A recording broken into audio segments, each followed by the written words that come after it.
یہ کہا جائے کہ یہ شہر صفائے ہستی سے مٹ گیا ہے، اس کے بہت سارے بازار، اس کے بہت سارے علاقے، تو یہ غلط نہیں ہوگا۔ میرے عقب میں آپ دیکھ سکتے ہیں کہ یہاں کیمپس لگائے گئے ہیں اور میرے سامنے تا حد نگاہ صرف ملبہ عمارات کا موجود ہے، لیکن یہ ٹینٹس بھی آپ اندازہ کیجئے کہ کس نوعیت کے ہیں کہ یہاں شدید سخت سرد موسم ہے، -10 تک یہاں ٹیمپریچر گر جاتا ہے اور اس وقت بھی بہت سردی ہے۔ یہاں برف باری بھی ہوئی ہے اور اس برف باری کے باوجود یہ کیمپس یہاں کے لوگوں کو شیلٹر فراہم کر رہے ہیں۔ ہم تھوڑا سا آگے بھی آپ کو دکھائیں گے، لیکن الحمدللہ یہاں ٹیم سریام کی جانب سے پاکستان کی نمائندگی کرتے ہوئے ٹیم سریام کے ممبران نے جو کہ یہاں کی کمیونٹی کو بھی لیڈ کر رہے ہیں، بزنس کمیونٹی کو بھی لیڈ کر رہے ہیں، ہمارے ساتھ انس بھی موجود ہیں، ہمارے ساتھ عمر بھائی بھی موجود ہیں، اور انہوں نے بہت ہی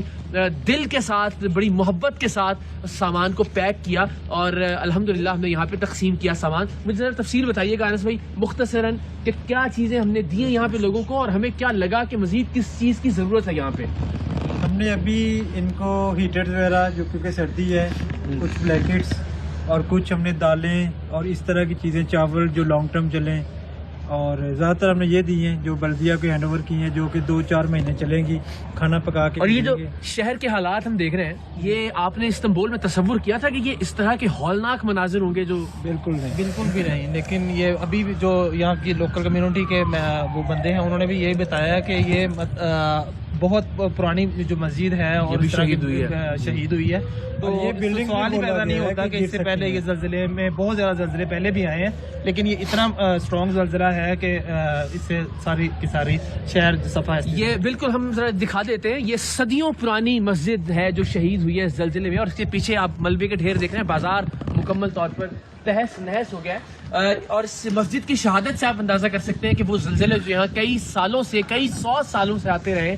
ان کے مقابلے میں نسبتاً یہ کتنا شدید زلزلہ تھا کہ جس نے اس مسجد کو بھی نقصان پہنچایا ہے۔ ان کیمپس کی اگر ہم بات کریں، آپ کو دکھائیں، ان سے دھواں اٹھتا ہوا دکھائی دے رہا ہے۔ یہ کیمپس جدید کیمپس ہیں کہ جو برف باری میں بھی یہاں کے لوگوں کو شیلٹر دے رہے ہیں، اور ان کے اندر ہیٹنگ کا نظام بھی موجود ہے۔ سو ڈیزاسٹر مینجمنٹ بھی یہ اگر آپ دیکھیں تو یہاں پہ ہر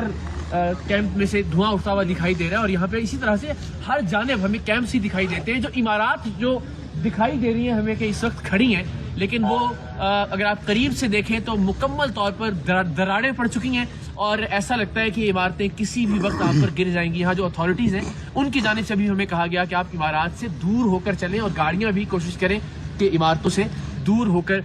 چلائی جائیں۔ سو یہاں ترکی میں صورتحال یہ ہے، ظاہر ایک بہت وسیع علاقہ ہے جو اسی طرح کے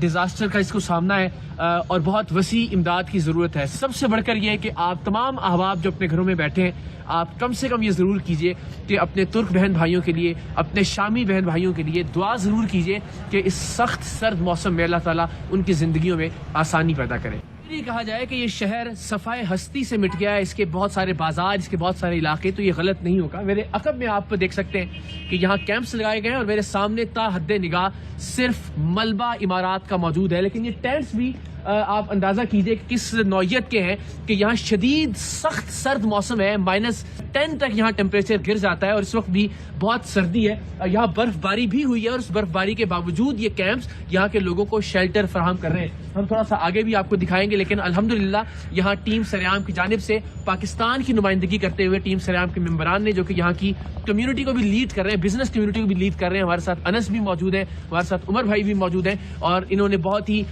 دل کے ساتھ، بڑی محبت کے ساتھ سامان کو پیک کیا، اور الحمدللہ ہم نے یہاں پہ تقسیم کیا سامان۔ مجھے ذرا تفصیل بتائیے گا انس بھائی مختصراً کہ کیا چیزیں ہم نے دی ہیں یہاں پہ لوگوں کو اور ہمیں کیا لگا کہ مزید کس چیز کی ضرورت ہے یہاں پہ؟ ہم نے ابھی ان کو ہیٹر وغیرہ، جو کیونکہ سردی ہے، کچھ بلیکٹس اور کچھ ہم نے دالیں اور اس طرح کی چیزیں، چاول جو لانگ ٹرم چلیں، اور زیادہ تر ہم نے یہ دی ہیں جو بلدیہ کو ہینڈ اوور کی ہیں، جو کہ 2-4 مہینے چلیں گی، کھانا پکا کے۔ اور یہ جو شہر کے حالات ہم دیکھ رہے ہیں، یہ آپ نے استنبول میں تصور کیا تھا کہ یہ اس طرح کے ہولناک مناظر ہوں گے؟ جو بالکل بھی نہیں، لیکن یہ ابھی بھی جو یہاں کی لوکل کمیونٹی کے وہ بندے ہیں، انہوں نے بھی یہی بتایا کہ یہ بہت پرانی جو مسجد ہے اور شہید ہوئی ہے، تو یہ بلڈنگ سوال ہی پیدا نہیں ہوتا کہ اس سے پہلے یہ زلزلے میں بہت زیادہ زلزلے پہلے بھی آئے ہیں، لیکن یہ اتنا اسٹرانگ زلزلہ ہے کہ اس سے ساری کی ساری شہر صفا ہے۔ یہ بالکل ہم ذرا دکھا دیتے ہیں، یہ صدیوں پرانی مسجد ہے جو شہید ہوئی ہے زلزلے میں، اور اس کے پیچھے آپ ملبے کے ڈھیر دیکھ رہے ہیں، بازار مکمل طور پر تہس نہس ہو گیا ہے اور اس مسجد کی شہادت سے آپ اندازہ کر سکتے ہیں کہ وہ زلزلے جو یہاں کئی سالوں سے کئی 100 سالوں سے آتے رہے ان کے مقابلے میں نسبتاً یہ کتنا شدید زلزلہ تھا کہ جس نے اس مسجد کو بھی نقصان پہنچایا ہے. ان کیمپس کی اگر ہم بات کریں آپ کو دکھائیں ان سے دھواں اٹھتا ہوا دکھائی دے رہا ہے. یہ کیمپس جدید کیمپس ہیں کہ جو برف باری میں بھی یہاں کے لوگوں کو شیلٹر دے رہے ہیں اور ان کے اندر ہیٹنگ کا نظام بھی موجود ہے. سو ڈیزاسٹر مینجمنٹ بھی یہ اگر آپ دیکھیں تو یہاں پہ ہر کیمپ میں سے دھواں اٹھتا ہوا دکھائی دے رہا ہے اور یہاں پہ اسی طرح سے ہر جانب ہمیں کیمپس ہی دکھائی دیتے ہیں. جو عمارات جو دکھائی دے رہی ہیں ہمیں کہ اس وقت کھڑی ہیں لیکن وہ اگر آپ قریب سے دیکھیں تو مکمل طور پر دراڑیں پڑ چکی ہیں اور ایسا لگتا ہے کہ یہ عمارتیں کسی بھی وقت آپ پر گر جائیں گی. یہاں جو اتھارٹیز ہیں ان کی جانب سے بھی ہمیں کہا گیا کہ آپ عمارات سے دور ہو کر چلیں اور گاڑیاں بھی کوشش کریں کہ عمارتوں سے دور ہو کر چلائی جائیں. سو یہاں ترکی میں صورتحال یہ ہے. ظاہر ایک بہت وسیع علاقہ ہے جو اسی طرح کے